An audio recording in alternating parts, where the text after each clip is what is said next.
अस्सलामुअलैकुम वरहमतुल्लाहि वबरकातुहू। दोस्तों, जब हमारे प्यारे आका अरवाहुना फिदा सल्लल्लाहु तआला अलैहि वसल्लम की विलादत बासआदत के बाद आपने जिस खुश नसीब औरत का शीर नोश फरमाया वो अबू लहब की बांदी सुऐबा हैं, जिनका नाम बाज़ लोग सौबिया भी पढ़ते हैं। ये वो लौंडी हैं जिनको अबू लहब ने प्यारे नबी की पैदाइश की खुशखबरी सुनाने की वजह से सौबिया को अबू लहब ने आज़ाद कर दिया। और ये दोशंबा यानी पीर का दिन था। मुख्तसर ये कि हमारे नबी ने पैदाइश के बाद 7 दिन तक अपनी वालिदा हजरत आमना रजी अल्लाह ताला अन्हा का दूध पिया और कुछ दिन सुऐबा भी आपकी खिदमत में रहीं। फिर उसके बाद ये खिदमत उनके हवाले हुई जिन गुर्बत के मारों को इस खिदमत से पहले कोई जानता भी नहीं था। फिर उनकी किस्मत पर किस्मत इस कदर मेहरबान हुई कि आज तक दुनिया के ताजदार भी उस घर की खिदमत को बाइसे फ़ख्र और इज़्ज़त समझते हैं। वो मुबारक घराना सैयदा हलीमा सादिया रजी अल्लाह ताला अन्हा का है।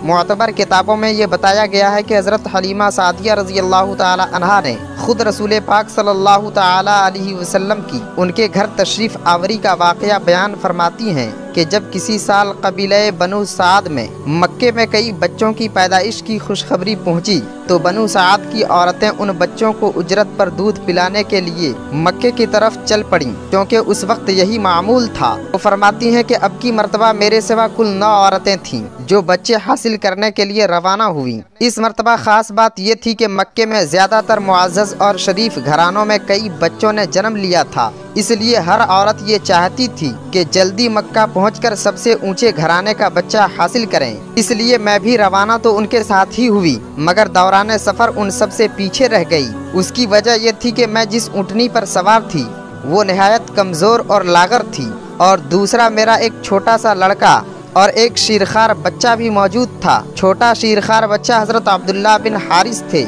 जिनको रसूल अकरम सल्लल्लाहु ताला अलैहि वसल्लम के रज़ाई भाई होने का शरफ़ हासिल हुआ।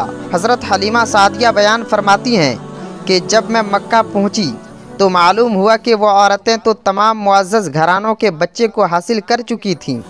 ये सुनकर मैं बहुत मग़मूम हुई और पूछा कि आखिर अब कोई मक्का में शीरखार बच्चा है भी या नहीं। तो बोली, बस एक यतीम बच्चा है, अगर तू चाहे तो उसे दूध पिलाने के लिए ले सकती है। आप फरमाती हैं कि मैं सोचने लगी कि जो बच्चा पहले ही यतीम है उसकी माँ मुझे दे भी क्या सकती है, उसके पास ज़्यादा से ज़्यादा क्या होगा। मगर चूँकि उस बच्चे के अलावा कोई और बच्चा न था तो मैंने उसी को गनीमत जानते हुए लेने का फ़ैसला कर लिया। अभी मैं उसी जगह मौजूद थी जहाँ बाकी औरतों ने रात गुजारने के लिए पड़ाव डाला था। कुछ ही देर में तमाम औरतें सो गईं, मगर मैं सारी रात जागती रही। इसकी वजह ये थी कि मेरे और मेरे बेटे अब्दुल्ला बिन हारिस के लिए खाने का कुछ भी सामान नहीं था और न सवारी के लिए चारा था। अब्दुल्ला सारी रात खाने के लिए रोता रहा, मगर मेरे दूध भी खुश्क हो गए थे।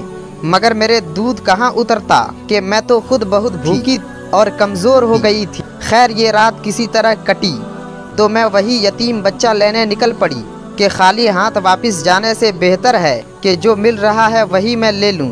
आखिर कुछ तो उसकी माँ ज़रूर देगी जिससे हम अपनी भूख मिटा सकें। इसी सोचो फिक्र का पुतला बनकर उनके दरवाजे पर पहुंच गई तो मुझे अंदर आने की इजाज़त मिल गई।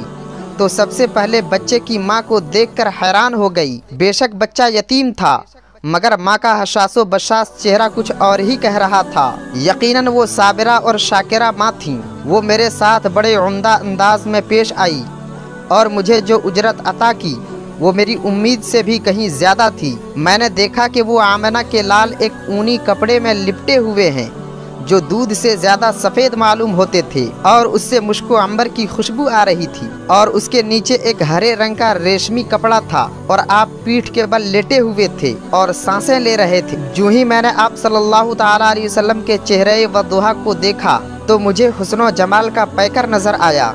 तो मैं डर गई कि कहीं आप जाग ना जाएं। मैं थोड़े करीब हो गई और अपना हाथ प्यारे नबी सल्लल्लाहु ताला अलैहि वसल्लम के सीने पर रख दी तो आपने तबस्सुम फरमाया और मुझे देखने के लिए आंखें खोल दी।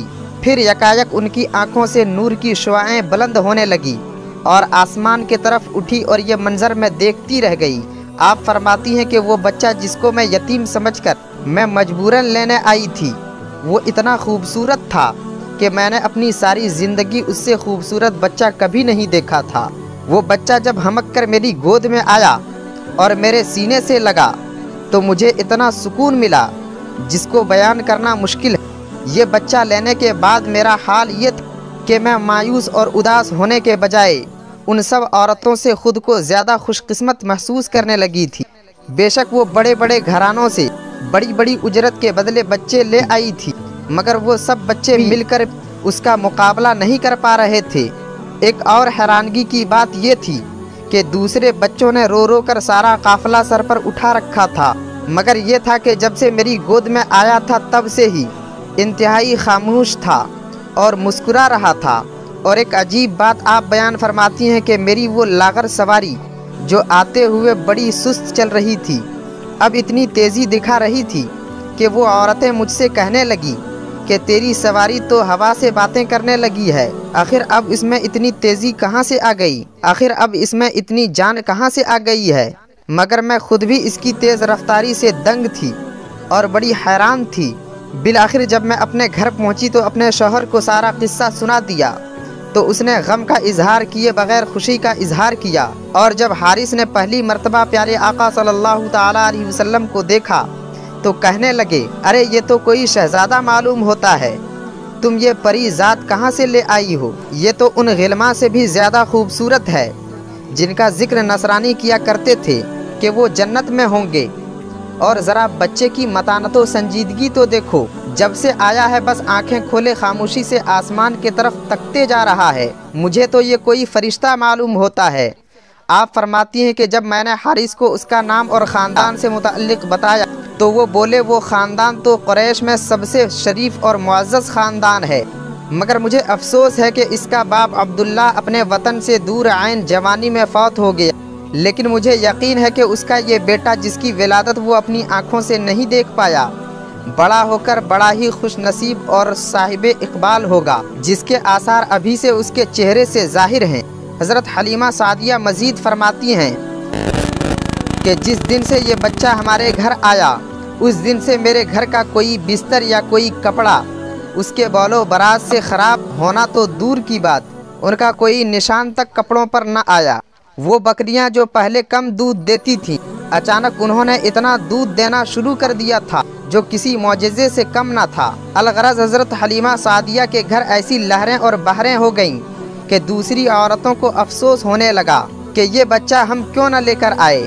ناظرین، پیارے نبی صلی اللہ تعالیٰ علیہ وسلم کی پیدائش پر اور آپ کے دودھ پینے کی مدت تک اس قدر یکے بعد دیگرے معجزے اور کرشمے ظاہر ہوئے کہ سب کو بیان کرنا ممکن نہیں ہے، لیکن ہم اتنا ضرور بیان کر سکتے ہیں کہ جتنا ہمارے لیے ممکن ہو سکے ان کی رحمتوں اور برکتوں کو بیان کرتے رہیں گے اور ان پر درود و سلام کے ذریعے ان کی بارگاہ میں حاضر ہونے کی التجا کرتے رہیں گے۔ رب کی بارگاہ میں دعا کرتے ہیں کہ ہم تمام کو اپنے حبیب صلی اللہ تعالیٰ علیہ وسلم کا سچا پکا عاشق و شیدا بنائے۔